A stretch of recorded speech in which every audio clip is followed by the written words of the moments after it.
Odisha train accident जिसमें एक बहुत ही दुखद 250 लोगों से ज़्यादा की मृत्यु हो गई थी, उसमें एक बहुत ही बड़ी चौंका देने वाली खबर सामने आई है।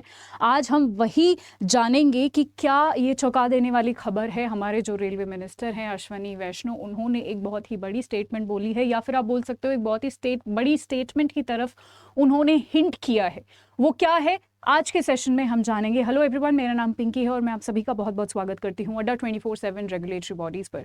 आप मेरे पीछे देख सकते हैं जो ये दुर्घटना हुई थी कुछ दिनों पहले, उसका ये मैप है। जैसा कि आप यहाँ पर देख सकते हैं, दो ट्रेनें जो आपस में टकराई थी, एक जो है बैंगलोर से इस तरफ जो है बैंगलोर हावड़ा एक्सप्रेस जो है जो उस तरफ जा रही थी, और हावड़ा से इधर की तरफ जो है कोरोमंडल एक्सप्रेस आ रही थी। और दोनों ही ट्रेन, एक उधर से जा रही थी और एक ऐसे आ रही थी, दोनों ही ट्रेन जो हैं वो बीच में टकराई हैं बालासोर ओडिशा में जो एक डिस्ट्रिक्ट पड़ता है उस पर। ये हमें पता है। एक और ट्रेन यहाँ पर इन्वॉल्व थी जिसको एक मालगाड़ी थी, गुड्स ट्रेन थी। तो 3 ट्रेनों का जो है ये एक एक्सीडेंट था। ये सब जो है मैं इससे पहले भी एक लेक्चर ले चुकी हूँ जहाँ पर आपको बहुत ही आसानी से और बहुत ही अच्छे से समझा चुकी हूँ। अब जो बहुत ही बड़ा स्टेटमेंट आया है चौंका देने वाला, वो ये है। यहाँ पर आप देख सकते हैं हमारे जो रेलवे मिनिस्टर हैं अश्विनी वैष्णव जी, उनका ये स्टेटमेंट है जो ये कहते हैं कि क्या जो ये क्वेश्चन मार्क करते हैं और इंडिकेट कर रहे हैं कुछ चीज़ों को, हिंट कर रहे हैं कुछ चीज़ों को।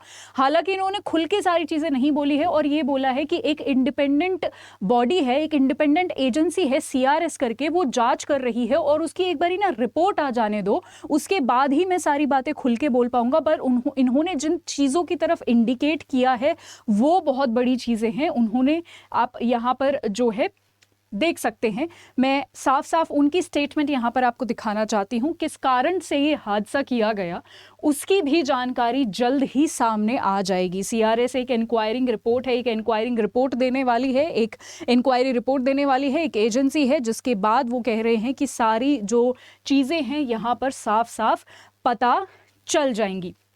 आप यहाँ पर भी देख सकते हैं कि उनसे जो है ये पूछा गया कि क्या ये जो है कोई टेक्निकल एरर है या कोई ह्यूमन एरर है, या फिर ये है किसी एंटी सोशल एलिमेंट की वजह से, जिस पर उन्होंने ये कहा है कि अभी कुछ भी कहना जो है सही नहीं होगा, एक बार ये रिपोर्ट आ जाने दो। बट डेफिनेटली जो है यहाँ पर इन्होंने कुछ हिंट दिया है कि कुछ यहाँ पर जानबूझ के चीज़ें करी गई हैं जिसकी वजह से ये एक्सीडेंट, ये जो भयानक एक्सीडेंट है ये हुआ है, जो कि अपने आप में एक बहुत बड़ी बात है।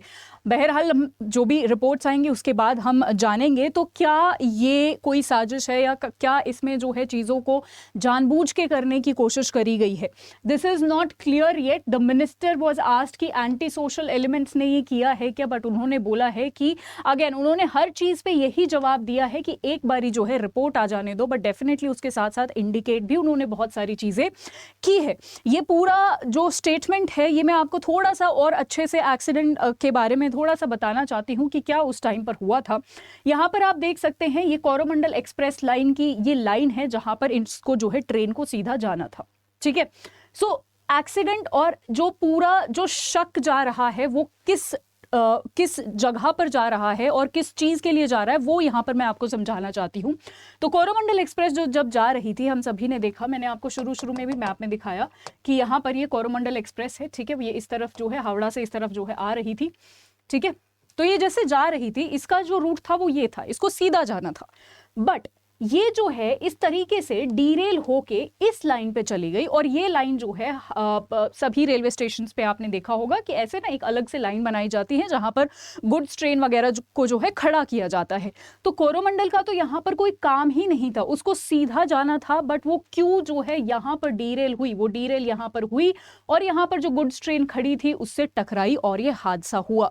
क्वेश्चन यहीं पर आता है कि सारी चीजें जो है रेलवे की वो आर्टिफिशियल इंटेलिजेंस, टेक्नोलॉजी, ये सारी चीजें संभालती है। तो यहाँ पर गलती का तो स्कोप ही नहीं था कि मशीन जो है खुद से गलती करे, गलती का तो कोई स्कोप ही नहीं था। ड्राइवर को जो है, पायलट को जो है यहाँ पर सिग्नल जो है अच्छे से आते हैं, इसमें भी कोई जो है गलती का स्कोप ही नहीं है। तो फिर ये क्यों हुआ है, क्या उन सिग्नल्स में किसी ने बदलाव किया है, ये सारी चीजें जो है यहाँ पर एक बड़ा क्वेश्चन मार्क के तौर पर जो है खड़ी हो गई हैं। ठीक है, यहाँ पर यही सैटरडे से तो तब से ये लोग सिग्नलिंग एरर को ढूंढने की कोशिश कर रहे थे कि क्या कोई सिग्नल में एरर हुआ है वगैरह वगैरह। यहाँ पर मैं आपको बता दूं कि यहाँ पर ये कंक्लूड किया गया है कि एक ग्रीन सिग्नल जो है वो दिया गया था। आपको पता है ट्रेनों को जो है सिग्नल्स दिया जाता है और उसके हिसाब से जो है ड्राइवर चलते हैं, ठीक है। ग्रीन सिग्नल पहले इस कोरोमंडल एक्सप्रेस को दिया गया कि जी ठीक है सब आप आ जाइए, और उसके बाद वो ग्रीन सिग्नल एकदम से हटा लिया गया, बंद कर लिया गया, या फिर that green signal was taken of और उसी के चलते जो है ये ऐसे डीरेल हुई और यहाँ पर जाके जो है टकराई है। अब क्वेश्चन यही आता है कि यहाँ पर जो ये ग्रीन सिग्नल जो है विच वाज टेकन ऑफ, ये किसकी गलती है? क्या किसी ने जानबूझ के किया है या कैसे? क्योंकि मशीनों के हिसाब से आई मीन टू से अगर मशीनों का हम देखें तो वो ऐसा नहीं कर सकते हैं, ऐसा बहुत सारे लोगों का कहना है। तो ये कैसे हुआ है? और एग्जैक्टली यही सारी चीज़ों की इंक्वायरी हो रही है। सीआरएस की रिपोर्ट आने दो जो कि कुछ दिनों में आ जाएगी, उसके बाद हमें सारी चीज़ें जो हैं अच्छे से पता लगने वाली हैं। सो आई होप आपको जो मैं यहाँ पर एक क्वेश्चन मार्क जो इन्होंने उठाया है, रेलवे मिनिस्टर ने जो एक क्वेश्चन मार्क उठाया है और हर एक सवाल का जवाब इन्होंने उस रिपोर्ट के भरोसे छोड़ा है कि एक बार रिपोर्ट आ जाने दो, एक बार अच्छे से इंक्वायरी होने दो। बट डेफिनेटली इन्होंने बहुत बड़ी चीज़ें इंडिकेट कर दी हैं, बहुत बड़ी चीज़ों का एक हिंट दे दिया है, जो हम डेफिनेटली 1-2 दिन में जैसे ही ये रिपोर्ट आती है मैं डेफिनेटली आपके साथ फिर से जुड़ूंगी और सच में क्या रीज़न है, क्या ये किसी की गलती है, किसी ने जानबूझ के किया है, जो भी है, बट इतनी बड़ी दुर्घटना है, ऐसा नहीं करना चाहिए था अगर ऐसा सच में किसी ने किया है तो यही जो है मैं आपके साथ आज शेयर करना चाहती थी। जाते जाते मैं सिर्फ ये बताना चाहती हूँ कि ये मेरा टेलीग्राम ग्रुप है। अगर आपको मुझसे ऐसी ही कुछ दिलचस्प चीज़ों के लिए जुड़ना है तो आप मेरे टेलीग्राम को ज्वाइन कर सकते हैं। और अगर आपने 6 महीने का गवर्नमेंट स्कीम का मैंने अभी सैटरडे को लेक्चर लिया है वो नहीं लिया है तो इसको ज़रूर देखिएगा। आज के लिए इतना ही। Thank you so much.